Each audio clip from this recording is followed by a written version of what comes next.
All right, guys, we're here with 8-time PGA Tour winner Brad Faxon, here to talk about how the putter should load throughout the stroke. Stay tuned, you're not going to want to miss this one. All right, guys, first off, I want to give a shout out to Old Marsh Golf Club, beautiful facility, for having us out today and allowing us to film here. Mr. Brad Faxon, how are you, sir? Good to see you, Josh. Thanks Good for to be coming here out. at Old Marsh. I'm a member here, you know. Yeah. They got this little building here. Tommy Dyer and John Birkin, they're the kind of golf geeks. They are. You guys are spoiled here. So, so we met 3 years ago, and I remember having a conversation with you about how the putter should actually load. And I think you shared some really cool info with me that the viewers at home would really enjoy hearing about.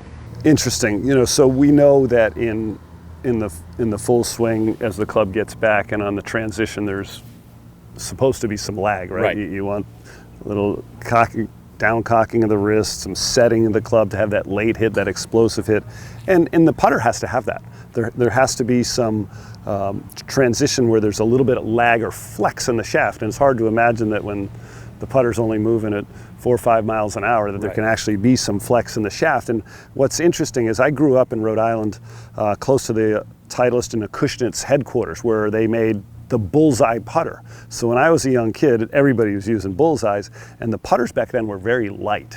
And when you were putting and had to have some kind of force to get the ball to go a long way with a light putter, I felt like I had to have some lag or some flex in the shaft. So I learned that as a young age, that maybe that's how I loaded the putters, having something light. And I see now all these putters now, these big heavy mallets, they're longer, they're heavier. Swing weights have gone from what would have been standard at a D2 swing weight. Now you see stuff in the F and even into the E's.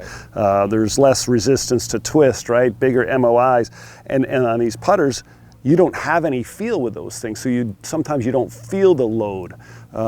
Players for years had to figure out how to do that when they putted. And when you watch the worst putters, it's almost like the butt end of the club and the head of the putter move at the same time, and there's never any loading and speed of the club head. And I see invariably the worst putters, slow, short, very little wrist and hand movement, and they don't flex the shaft, they don't load the shaft, and they have to have a rapid change in transition in order to get enough speed there to get the ball. And that creates a lot of problems with your line and especially with your distance control. Right, and exactly what you're explaining here, and the reason I wanted to bring Brad on was because I think this description is so important, okay? And the correlation I'm trying to make here, being the Hit Bombs YouTube channel, is that the stroke from putting up to the swing, you want to have a lot of the same principles for the most part. So, you know, like he said, as we're winding up,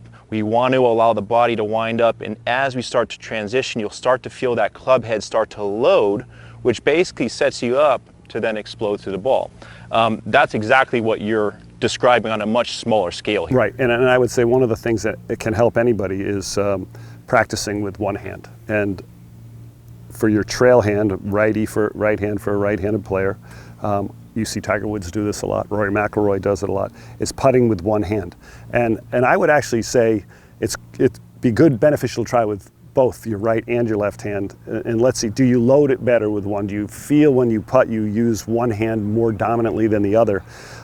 And I think, you know, hand and grip strength are really important in short game too. It never gets talked about, but I think it's really important to have that ability when you're hitting putts to have some load in the shaft and let that putter travel a long way and almost feel like, Josh, that there's some lag there when you're hitting some putts. So I love to see that.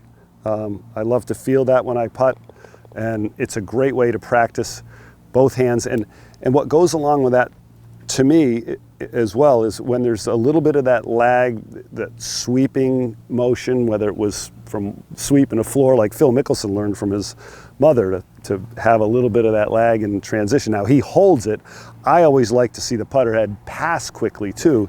So I felt like there was some play in there with my right hand and my wrist, and then especially through the ball, it was okay to extend my left wrist and not feel like it was blocking. So the head of the putter went past the grip end of the putter. Now, do you feel like that's something you're actively doing, or is that something as a byproduct of the transition loading is just kind of automatically throwing itself out? There'd be times when I've thought about doing that. Okay. If I felt like I was late, or if I didn't load the putt well, I would have some of that thing. But yes, I would practice that sometimes where I feel like it's a forward swing thought, and sometimes I feel like it's a transitional swing thought too. Right. Now, let me ask you this. So in terms of sensing the loading of the putter, what role does grip pressure play a role? Because from my experience, gripping the putter too tight kind of has that effect that you alluded to, where the putter, the butt end and the head kind of move all in unison. Once, personally, I started to kind of feel my hands and arms be a little bit more supple, even though they were attached, I started to feel a lot more of this loading effect that you mentioned. So I'm going to I'll let you demonstrate. Okay. So we talk about grip pressure, how hard you squeeze onto the club. And most of the best players that I've ever talked to, and myself included, I would say my grip pressure is a 3 or a 4. Okay. Now, what I don't ever want to see in a player is if you have 3 or 4 here, if I twist, I don't want to be able to twist this out of your hand. Okay. That's too light to me. But what I think is really essential in order to load this thing is, what are your arms doing? What's the pressure of your arms? So if you hold on to it with your 3 or 4, can I move your arms, let your arms soften? There you go. So now when I let go, see how the putter falls like that? Right. Now, most of the time when people hold on to it tight like you are, the putter stays up in the air. So now when you soften up your arms a little bit and that falls just that little, now you're feeling and you're aware of the weight of the putter head, and then you should be able to feel that better. So I think the softness of the arms is really important when you putt. I've had some instructors like Stan Utley, who I really admire as an instructor and is a great putter. He liked to feel like he had a lot of finger pressure. And I always feel like you could call it milking the shaft, or maybe playing a musical instrument. David Orr, who's one of my favorite putting instructors, had a student that talked about playing a clarinet and how your finger plays a note, right? Each note. And I've felt like that when I've putted before. I think that's a great feeling. So soft arms go along with a 3 or 4 on the grip pressure scale. Love it, love it. Now, you mentioned bigger grips and heavier putters. The issue with that I see is, if a bigger putter with more mass starts loading, you're going to have trouble hitting shorter putts. Is that correct? And also, that being said, do you feel that learning to putt with more of a putting style like this, or a putter like this, can actually make you a better putter long term? I think so. I think having the lighter putter as a kid helped me. I think having this putter that has a lot of toe hang, so it opens and closes easier. Now, if you grew up with mallet, face balanced, heavy, I think those can be easier to swing, but I don't know if they give you as much feedback. It would be much harder for a player that's used a mallet their whole life to go to something like this, blade style, versus the opposite. Right. Yeah, and I think actually when I switched, I was kind of that person, and when I switched to a flow neck, I think it was a Newport 3, I almost I used the feedback of the putter to train myself to putt, and started feeling a lot more of these elements that you're describing here. Definitely. So let's hit a few putts and just kind of maybe walk them through kind of their feels and what exactly you're referencing. Okay, so again, one of the reasons I said before in the other video is I like to have a longer practice stroke. You'll notice when I'm standing here, a lot of times my fingers are moving on and off the club, off the grip. That allows you to have that softer pressure, and I think that allows the head of the putter to travel a longer distance than the butt end. And Greg Norman, when I played with Greg Norman, he always wanted to feel like the butt of the club aimed in his center, right? So we've talked about putting like a pendulum.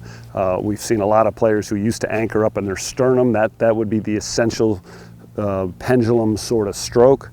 I always want the putter to feel like it's between my arms. So in order to get the putter to be aiming at center, in center, that putter head better move a lot farther than the grip.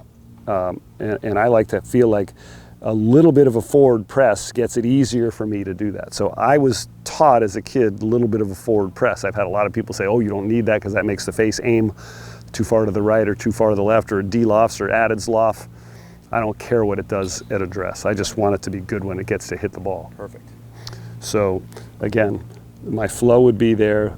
You see a lot of good putters, they bounce the putter up and down, there's the load, and there's the hit. Are you going to keep doing till I miss, or? Hey, he's one take wonder. So now, are you? I think because this might be a tricky topic for a lot of people. Are you actively trying to load it, or are you using some type of trigger and the idea of getting the head to swing first to load it in the backswing? I want the head to swing first. That's my feel. I feel like I do that with my fingers, my hands, and my arms. Now, I know I move my shoulders in this stroke, and I know there's some amount of turn and there's some amount of tilt, but the start of it is here with my smaller, fingers, muscles, and I see so many instructors today trying to take that out of the stroke where it's all one piece, and that really looks much more mechanical to me. Right. Yeah, and I think, like I said, these are the things that have played an instrumental part in my evolution of getting to 150 miles an hour. I think it's really cool to have arguably the best putter in the world here today to kind of tell you that he's doing the same things in his pre-shot and in terms of how he's loading it, the same things that I'm doing in my swing, even if I'm going 150 miles an hour. So, and to me, that's important, because I think if we can somehow make the golf swing universal in the sense that, you feel like you have the same motion at address, during the putter versus a driver, I think it would make the game a lot simpler to understand. Yeah, it does. And I mentioned Bob Rotella earlier. He was a great mentor of mine, sports psychologist, teacher at UVA of graduate program in sports psych. But he used to make me watch a free throw shooter and block the basket. And he said, just watch their rhythm, watch their flow, and see if that shot looked like it came out with complete trust. And then call it after it leaves his hand, say whether it's going in or not. And it was amazing. You could actually see that and see that flow and rhythm in a good free throw shooter, and you can definitely see it in a good putter. Love it. Well, as always, Brad, thank you for coming in today. You got the master here.